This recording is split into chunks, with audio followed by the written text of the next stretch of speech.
It's quite impressive, isn't it? Monsters. As collectibles. A good idea. Very good indeed. On this show, I want to collect all monsters. Yes, collect all monsters. Ancient and new. Western and Oriental. On this show, I want to do box days, reviews of all kinds, highlighting those entertaining creatures of film history. And we'll bring our viewers peace. Peace? Yes, peace. Peace is what they want. Don't they have peace already? Not really. Not a real kind of peace. I mean real peace. Monsters and peace. Doesn't seem to be a connection there. There is, but you'd have to be a kaiju fan to appreciate it. And what about my role? What do I do here? I need a producer for this show. Someone to bring it great success. Do you have any ideas? Anything you bring to the table? I think you don't have enough figures yet. Let's just say Godzilla 1972. Godzilla? 1972? The SH Monsterarts one, Godzilla vs. Gigan? I see you don't think much of that, do you? I like it. I like it very much. In fact, it's a very good idea. You should go and get it for me. Right now? Yes, right now. Oh, okay. Applegate. I'm back. What took you so long? Traffic jam. Well, it's good you're back. And we have today, on the Monster Report, producer Eli has brought us Godzilla 1972, the SH Monsterarts version from Godzilla 1972's Godzilla vs. Gigan, one of my favorite Godzilla films. And that means today is Box Day!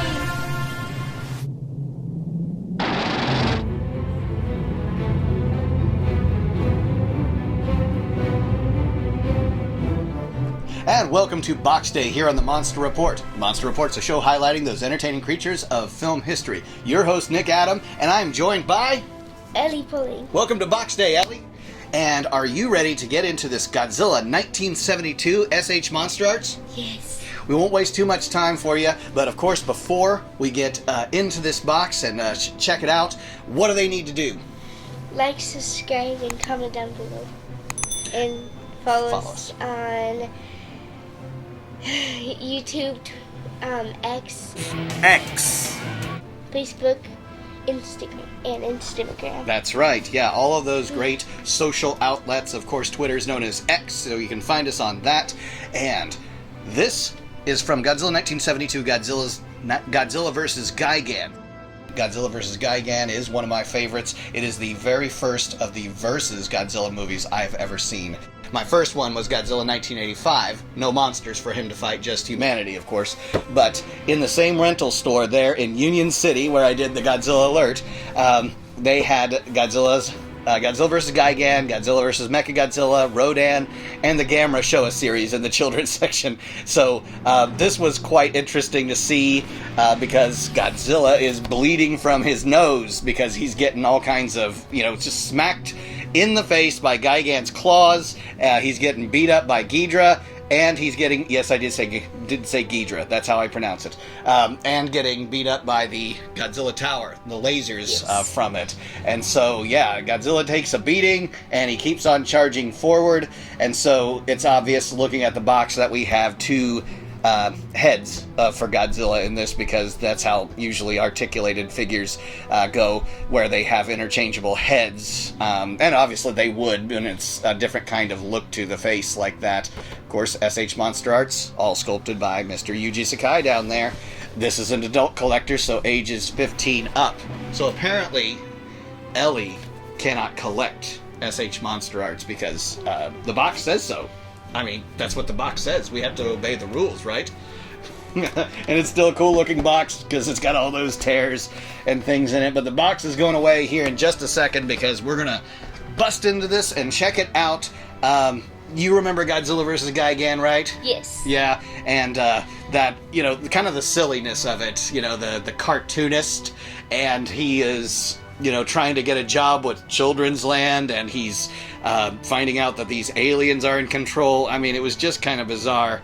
And then, so it's a movie sort of geared towards children. And I liked it as a kid. I was your age, when I was watching these movies. But then in that same rental store, seeing Godzilla versus Gigan, and he's bleeding from the nose, and I'm like, ooh, it's a little bit more, violence than maybe, most children would watch. But at the same time, the next movie to the right of it in the rental store, VHS rental store, you guys remember those? Someone here doesn't, but that it was Godzilla versus Mechagodzilla, where he's literally spurting blood all over the place. It's just very violent. And then I was like, maybe I'll go to the children's section and check out the Gamera movies. First one was Gamera versus Guiron, and there's Guiron, the knife head, looking monster. Yeah. And he's just chopping, he's taking apart Gauss, the silver Gauss, and I'm just like, these movies were not meant for the faint of heart. And so your generation gets to be introduced to the Showa films in the same way I was. It's a bit shocking at times when you see, these tokusatsu, men in suits, dress up as monsters and, beat up on each other and bleed. Yeah. But, it's still a great, fun movie. Gigan's a cool look to him. This is the last time that this Godzilla suit was used. And in fact, this is the last time Mr. Harou Nakajima was in the Godzilla suit.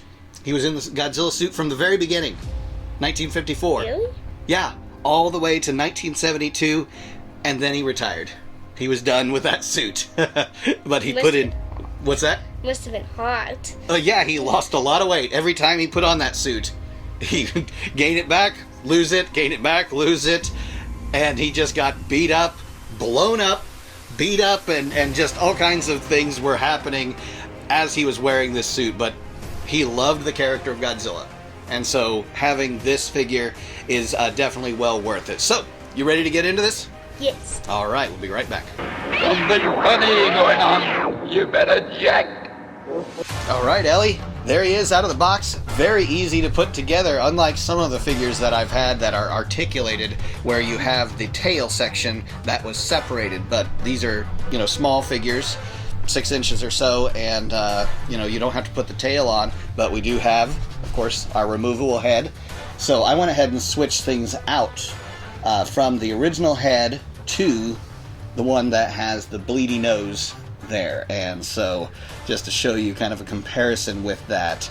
And so, Ellie, what were your first thoughts when you looked at the interchangeable heads? What was the first thing you mentioned? That it's really like, it can move side to side, and His bottom jaw? yeah, Yeah. it can move up and down and side to side. Yep, up and down and left to right just a little bit. It's pretty loose in there. And it seems like that might be a defect or a DQ, a disqualification, if you will. So this is a QC issue. They call it quality control issue, Ellie. So if it was in the factory that way. But I would say because of the two heads being that way, that's not a quality control issue. That's probably the way it was designed, so that it has some looseness in there. But that is pretty cool, actually, feature, not a defect, I'd say, of this figure. So again, you can get a little bit of mouth movement there, left and right, just a little bit, and beautifully sculpted. Love how this suit looks. And actually, before we got him out of the box, producer Eli and I were talking. This was the suit that was the most used suit because it went from 1968's Destroy All Monsters to Godzilla 1972 when it was finally retired. And you saw how roughed up that suit had looked. It was definitely getting a lot of use, and they didn't know it anything by the end because they did some repairs to it to keep it together. And you saw, at times underneath the elbows, underneath his armpits, there were pieces of the suit falling apart. And so, yeah, there was a lot going on there. What about the articulation? Can you see? Yeah, go ahead and put that down there. I'll show them the head of that while you kind of look over the articulation. But yeah, there's that loosey-goosey jaw. He can talk for you. Yeah, welcome to the Monster Report. Somebody kick me hard. So it's a silly film, so that's why we do silly skits and dad jokes here on the Monster Report. Be warned. So, yeah, what do you see about the articulation that you like? Actually, I've never seen a Godzilla that has like this so much articulation in the foot, in the legs, and the arms, inside the like hands and the mouth, and There's a lot. everywhere. There's a lot of articulated points. Yeah. SH Monsterarts has a ton of them. A company that is no longer doing Godzilla, NECA, had a lot of articulated points, but I don't think the quality of NECA was quite where SH Monsterarts was. So yeah, the tail articulation, so many of those ring segments, ankle articulation. Yeah, he can be in so many different poses. Godzilla can fly. He could be falling down on the ground because he's been beaten up by Ghidorah or Gigan or whatever. And he does end up, on his side, actually, in the Godzilla vs. Gigan VHS. I remember on the back, there's him laying on his side with a bleedy nose, and there's kind of Gigan and Ghidorah over the top of him kind of celebrating. So, yeah. And wrist articulation. Yeah. Yeah. That I do love, because you can move around his wrists and put them, in different Very poses. little. And sometimes articulated figures have interchangeable hands. This one doesn't, though. He still has just the open claws. But sometimes you've seen them with closed hands. Yeah. He's like, I surrender! Or get ready. And that's the fun thing about SH Monsterarts poses. You could probably get him to do the dance that he does in Invasion of Astro Monster, where he's jumping up and down. Nakajima's having a great time. And if I got that Godzilla, maybe that's something I would probably do. So yeah, SH Monsterarts, very different than the X Plus figures, right? Yeah. Yeah. So here, why don't you pop him up here? Unless you had anything else to say about articulation at this point. Well, he doesn't have any Yeah. maybe. What's does that? He even has like The waist articulation? waist Yeah. Yeah. a little bit. Just a little bit. The one And the thing neck. the one thing that he's kind of missing, and I do have the 1964 Godzilla that has a neck articulation that allows him to tilt his head up or down a little bit more. And what's neat about that one is it's got the flame breath, and that's on a stand that you can hold the flame breath up in, so it's not just sticking out of his mouth and then kind of awkwardly hanging down there. The stand holds it up like a fireball almost, but it's like a white flame rather than kind of a blue flame. So this one does have a little bit of that. I'll show you what I mean right here, is how he can tilt his head up, but only a little bit, because that ring segment in his neck is actually preventing it from turning his head even more up. So it can go down from there, and that's as high up as it gets. So Godzilla is always looking down in this suit for the most part. He's not looking straight out, and he cannot look up at all. So that's, just part of how they decided to sculpt this one. And Godzilla's neck is always just a bit long, and that's of course where the actor's head's going to be, is through the neck and looking through holes punched in the neck. Now he can look left to right pretty well. How does he scale up with the Godzilla Tower here? Let me bring in the Godzilla Tower, and like he was looking at it, standing right in front of it. Yeah. And moving in. Yeah, he's a bit shorter than the Godzilla Tower here, the Shonen Rick Godzilla Tower. But as far as the scale, it's not bad. In the movie, I would say the Godzilla Tower was probably a bit bigger than Godzilla, but not by much. And you do see the two of them actually collide. You remember Ghidorah hits Godzilla, and he collides straight into the Godzilla Tower. So they are close in scale. But the tower is just a bit more, there's a little bit more height to it and a little bit more bulk to it. Yeah, that's the other thing about SH Monsterarts. You can play with them a lot more, so there's just a lot more that you can do with them. But, again, they're not meant for play. Apparently not for anyone 15 or under, right? So what I'm doing is breaking the rules and allowing my daughter here to play with this figure. But that's okay. That's okay. It's my figure. It's my show. I can do this. Yeah. And yeah, he has the left and right. You can turn his head all the way around. Show the camera that. Yeah. And I will say this. Careful about the articulated points. He got hit by Gigan so bad that he turned his head. So let me scale him up with that. And let's go ahead and bring in Gigan over there. That's the Bandai series. He's right there. Right there. Yeah. And let's see how he scales up against a Bandai Gigan. Really good. Same size. Yeah. Yeah, that's how they would be scaled together. Of course, our Monster Arts, a lot more detail, a lot more articulation. Bandai, not so much. Looks like I'm going to have to pick me up a SH Monsterarts Gigan at some point. There's some articulation. It's just very little in the Bandais. Yeah. Yeah, so that's as much as you're going to get. Some arm movements, some leg movements, and that is it. But still a cool figure to collect.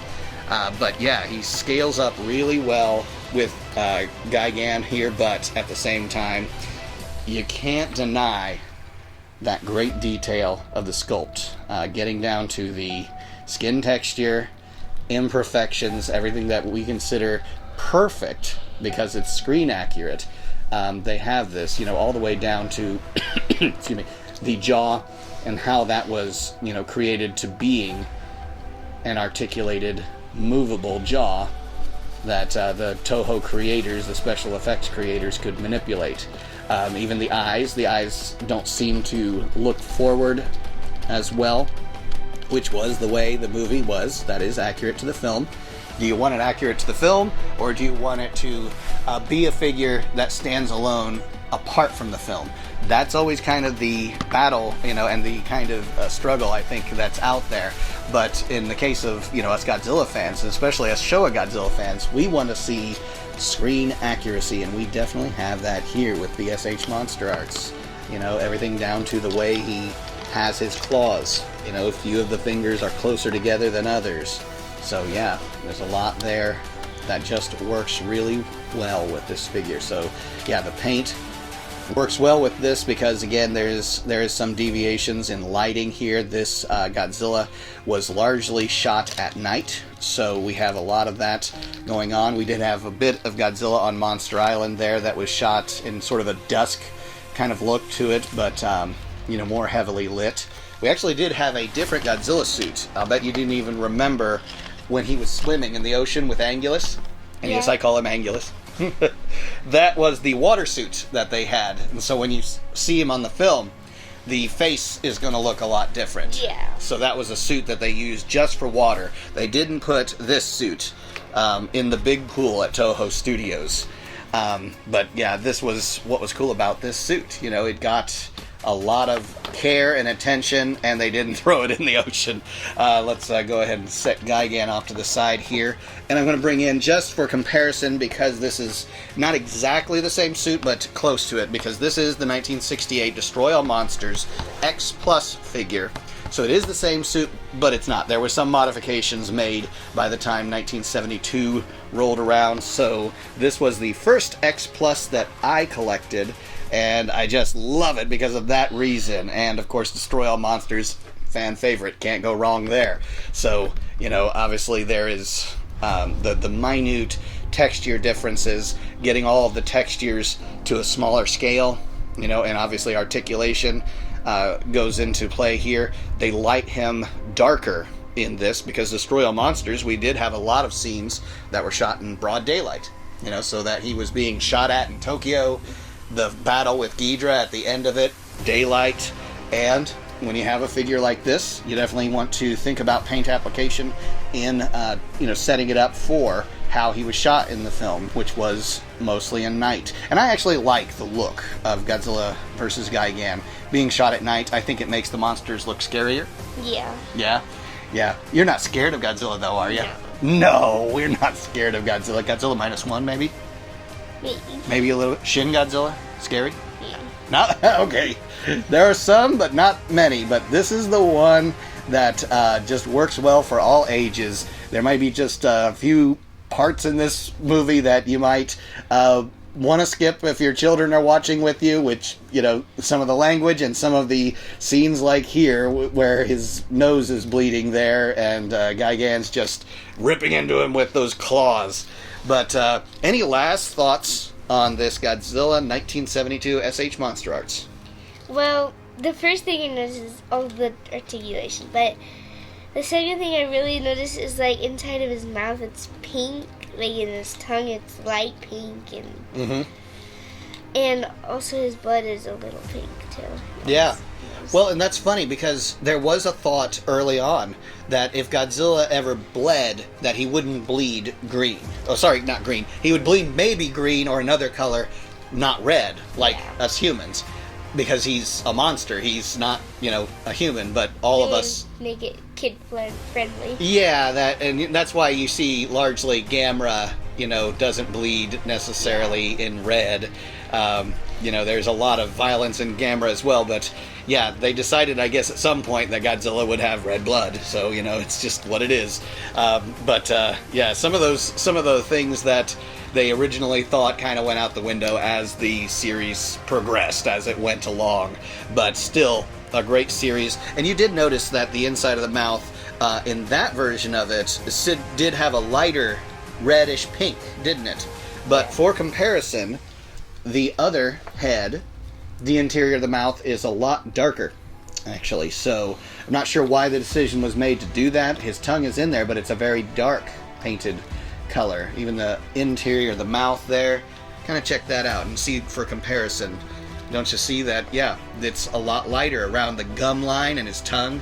It's almost like a black tongue, actually. So looking at it again at this version, again, if it shows up on camera, I'll try and get some more close-ups there. But yeah, the interior of the gum line there is definitely a little bit more pink.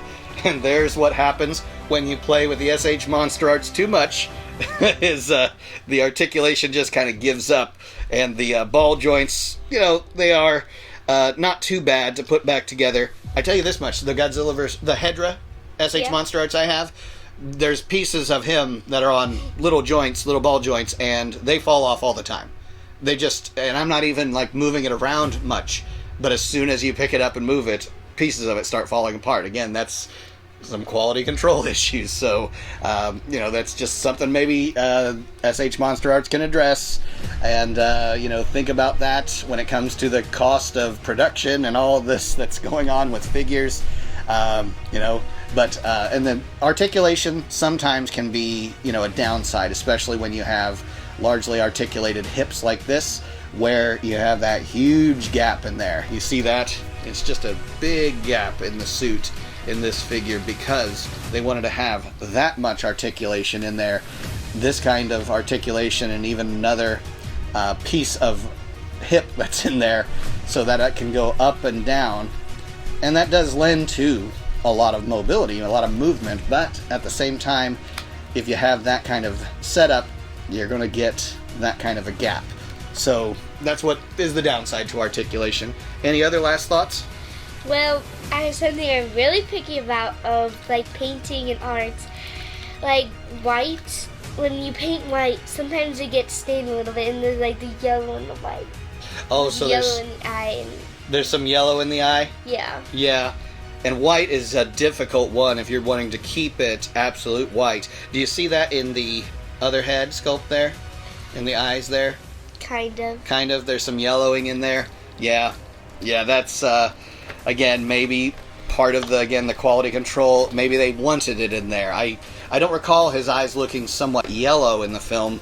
But then again, maybe we're talking about the fact that it is an older film, and sometimes older films tend to have more graininess to them. The color isn't quite as accurate. So it is possible that some of that yellowing is intentional, but I don't know. Yeah, maybe you wanted it pure white, as light of white that you can get in the eyes.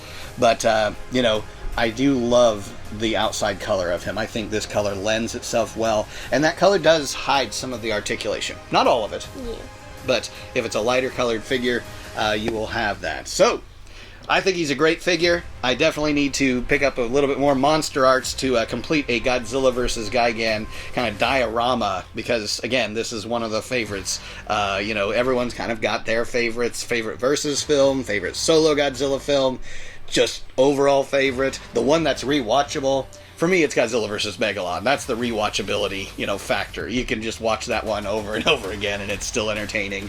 But this one, definitely wildly entertaining. Hope you guys enjoyed our skits. Hope you guys enjoyed the review here on Box Day. Thank you, Ellie. Thank you for being on the Monster Report Box Day again. And we will close out this episode. Remind them what they need to do before they go. Like, subscribe, comment down below. Follow us on YouTube, Instagram, X, and Facebook. Facebook. Yeah. All of those great sites. And thank you for producer Eli in shooting this episode and helping me out with a skit. And we had a great time doing that. Make sure you're subscribed. Make sure you're hitting that notification bell if it does anything anymore. Not sure. And let us know what you think about this figure. Let us know what you think about the show, monster trailers, the live streams. Maybe you want to be a guest on the live stream sometime. Let us know. Contact us and tell us what we can do to improve the show as we get into this 100,000 subscriber area and beyond. But again, it's all because of you guys, the fans, that is possible. So for me, Nick Adam, and for Ellie Pulley. Ellie Joy Polling, in fact. She's always smiling, so that's why she's Ellie Joy. We will catch you on another episode of Box Day here on the Monster Report. Catch you later.